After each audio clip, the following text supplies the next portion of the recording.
Graça e paz, irmãos. Espero que essa palavra encontre seu coração cheio de fé, cheio de esperança.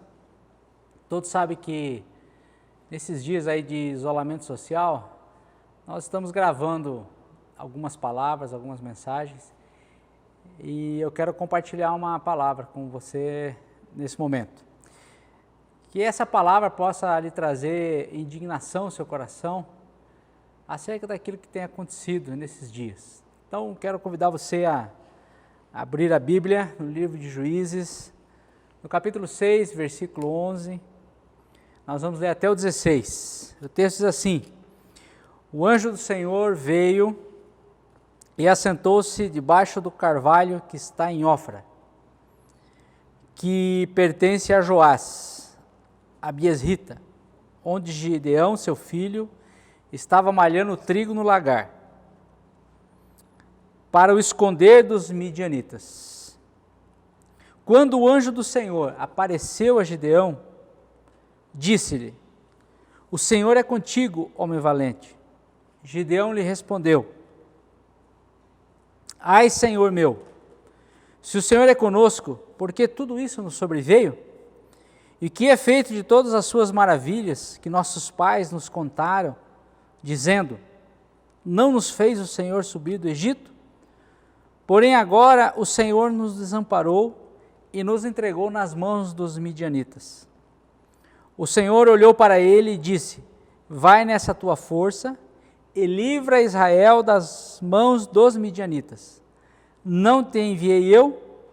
Respondeu-lhe Gideão: Ai, Senhor meu, como que livrarei Israel? A minha família é a mais pobre de Manassés, e eu sou o menor da casa de meu pai. Tornou-lhe o Senhor: Eu hei de ser contigo, e tu ferirás os midianitas como a um só homem. Esse texto ele nos permite assim a extrair algumas perguntas dele, né? E quando Gideão está dizendo aqui uma expressão, uma expressão de cansaço, uma expressão de medo, quando ele diz: Ai, meu Senhor, é como se ele estivesse perguntando, né? Deus está conosco? Deus ainda está ao nosso lado? Essa expressão, ela nos remete a essa pergunta. E foi isso que Gideão disse. Ele disse: Se o Senhor é conosco, por que tudo isso nos sobreveio? Eu imagino que muitas pessoas estão com essa dúvida no seu coração. Algumas expressam com seus lábios e outras pensam, né, tem isso no seu coração, né? Essa expressão, ela revela um coração que vai perdendo a fé, um coração que vai perdendo a esperança diante das circunstâncias. Então, a primeira pergunta que esse texto nos leva a fazer é isso: o Senhor está conosco? Será que Deus, Ele está realmente no nosso meio? Será que Ele está com a gente? Será que nós não estamos só nessa guerra, nesse momento que nós estamos vivendo? É um momento global. Será que nós não estamos sozinhos nesse momento? Então, esse sentimento é um sentimento que sempre rondou o coração do homem. Eu costumo dizer que o homem não mudou. Nós passamos aí, desse momento aqui de Gideão, aproximadamente 3.300 anos aproximado, mas nós vemos que o coração do homem é o mesmo. Aquilo que estava no coração de Gideão é o que está no coração de muitas pessoas nos nossos dias de hoje, nesse momento que nós estamos vivendo. E muitas pessoas estão se perguntando: Deus está ainda conosco? É o sentimento que toma o coração, traz pânico, traz medo, traz aflição. E a gente poderia chamar esse sentimento um sentimento de abandono, um sentimento de orfandade. Mas quando a gente fala de abandono, nós precisamos entender o seguinte: não foi Deus que abandonou o homem, mas foi o homem que resolveu abandonar a Deus. Nós precisamos ter esse entendimento no nosso coração. mas não deixa de ser um sentimento de orfandade. E a pergunta é, realmente, Deus ele está nos cuidando? E eu creio que nós precisamos resolver essa questão à luz da Bíblia, à luz da palavra. Então eu queria convidar você a lermos alguns textos da Bíblia. Eu separei aqui alguns textos, poucos textos, temos muitos mais textos, muito mais referências acerca dessa verdade. Mas no Salmos 32, versículo 8, a palavra diz assim: instruir-te-ei e ensinar-te-ei o caminho que deves seguir. Guiar-te-ei com os meus olhos. Essa palavra está dizendo que Deus nos guiaria, nos cuidaria num caminho que Ele nos ensinar a andar e Ele nos cuidaria com os seus olhos. Eu fico vendo aqui aquele pai que o seu filho está ao redor dele, o seu filho brincando, mas esse pai cuidadoso, amoroso, ele não tira os olhos do seu filho. Essa é a ideia que remete a essa palavra, nos afirmando que Deus está nos cuidando. O outro texto está lá no Salmos 37, versículos 18 e 19. O Senhor conhece o dia dos retos, e a sua herança permanecerá para sempre. Não serão envergonhados nos dias maus, nos dias de fome se fartarão. Cuidado de Deus, a presença de Deus em nossas vidas. 1 Pedro, lá no capítulo 5, versículo 7, a palavra diz assim: lançai sobre ele quem? Sobre o Senhor Jesus, sobre Deus, toda a vossa ansiedade, pois Ele tem cuidado de vós. E aí, Jesus, lá em Mateus 6, esse texto muito conhecido, que eu vejo assim que,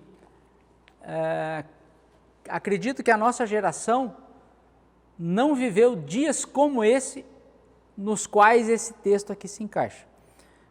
O texto todo aqui, mas nós vamos ler Mateus 6, 26. Olhai para as aves dos céus, não semeiam, não colhem e nem ajuntam em celeiros, contudo o Pai Celestial as alimenta. Não tendes vós muito mais valor do que elas? Então, se Deus cuida dos pássaros, se Deus cuida de um pardal, quanto mais dos seus filhos. Então, a Bíblia nos traz a resposta, é que Deus está conosco, Deus está cuidando das nossas vidas, e nós podemos descansar nele, mesmo em meio às tribulações. Muito bem, uma outra pergunta que esse texto aqui remete, é a seguinte: Deus mudou? Nós vemos aqui um Gideão saudosista, um Gideão que diz assim: o que é feito, Senhor, de todas as maravilhas que os nossos pais nos contavam, dos teus grandes feitos, dos teus prodígios, das tuas maravilhas, de como o Senhor cuidou de Israel, tirando Israel do Egito, levando Israel pelo deserto. É um coração saudosista de um tempo passado, aonde a nação viu o braço de Deus se manifestando no que se diz a cuidado. Então é como se ele estivesse dizendo: puxa vida, mas Deus mudou? Senhor, o Senhor mudou porque agora o Senhor não cuida mais de nós? Essa é a pergunta que estava no coração de Gideão, e talvez seja a pergunta que esteja nos nossos corações nesses dias. Será que Deus mudou? Será que Deus não cuida mais do ser humano? Bom, precisamos voltar para a palavra novamente, para ver o que a Bíblia diz. E lá em Tiago, capítulo 1, versículo 17, a Bíblia diz que em Deus não há mudança, e nem sombra de variação. Hebreus 13:18 vai dizer que Jesus Cristo é o mesmo ontem, hoje e eternamente. Então eu queria dizer para você que Deus não mudou, que Deus é o mesmo, Deus não muda, porque Deus, Ele não existe, Ele é. O Senhor não muda, Ele é o mesmo ontem, hoje e eternamente. Certo? Muito bem. Respondidas essas questões, entendendo que Deus está conosco, que Deus está nos cuidando, que Ele não mudou, que Ele é o mesmo, e olhando para o momento que nós estamos vivendo, olhando para essa palavra, nós vemos aqui que Deus procura pessoas indignadas. Por isso que eu falei no início que eu gostaria que essa palavra causasse uma indignação na sua vida. Deus procura pessoas indignadas com a situação, com as circunstâncias. Mas é preciso que entendamos o que é indignação, porque indignação não é uma atitude de rebelião, indignação não é murmuração, indignação não é um misto de desespero com descontrole. Nós temos vivido, ou melhor, nós temos visto nesses dias o desespero, o descontrole, a murmuração. Isso não tem nada a ver com indignação. O que é indignação então? Indignação é se opor à omissão, se opor à passividade, se opor ao conformismo. Esse texto aqui nos mostra que Gideão, ele estava com medo, ele estava angustiado, assim como algumas pessoas estão nesse tempo agora, com medo, angustiados, mas mesmo assim, ele foi malhar o trigo no lagar. Mesmo assim, ele buscou algo que em meio à circunstância ele poderia fazer. Ele foi resolver a fome da sua família, ele foi resolver a fome dos seus irmãos. O lagar não era o lugar ideal para se malhar o trigo. É um lugar apertado, um lugar onde não tinha nada a ver no que se fala em malhar trigo. Mas era o que ele tinha, e ele usou o que ele tinha naquele momento, porque ele estava indignado de ver o povo passar necessidade. Então ele se levanta e toma uma atitude com aquilo que ele tem, com aquilo que é natural do homem. E o que significa para nós hoje malhar trigo no lagar, diante dessa situação que nós estamos vivendo? É fazer o que está ao meu alcance natural. O que eu posso fazer no meio dessa crise? O que eu posso fazer?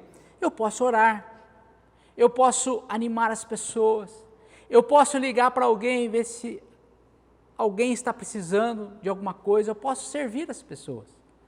Isso para nós nos dias de hoje é malhar no lagar, é fazer alguma coisa, fazer aquilo que está dentro das nossas possibilidades, dentro do nosso alcance, dentro do nosso natural. O sobrenatural de Deus, ele vem onde há um natural do homem dando sinais de indignação. Guarde isso no teu coração. O sobrenatural de Deus vem onde há um natural do homem dando sinais de indignação. O texto fala que o Senhor olhou para ele e disse: vai nessa tua força e livra Israel das mãos dos midianitas. E aí de novo a mesma expressão, ai meu Senhor. É como se ele dissesse, como, de que maneira, como eu vou fazer isso? E a resposta de Deus é, eu hei de ser contigo. Essa resposta que Deus traz para Gideão, responde lá no início, a pergunta do coração dele. Se o Senhor está conosco, o Senhor ainda está conosco, então está aqui a resposta, Deus dizendo, eu hei de ser contigo. E aí ele expressa a natureza dele, a sua limitação, e ele diz assim, a minha família é a mais pobre de Manassés, e um dos significados de Manassés é esquecido, e nos dá nesse tempo que nós estamos vivendo uma sensação que nós estamos sendo esquecidos, não é mesmo? Mas ele diz assim, a minha família é a mais pobre de Manassés, eu sou o menor da minha casa, da casa do meu pai, ou seja, essa é a realidade humana.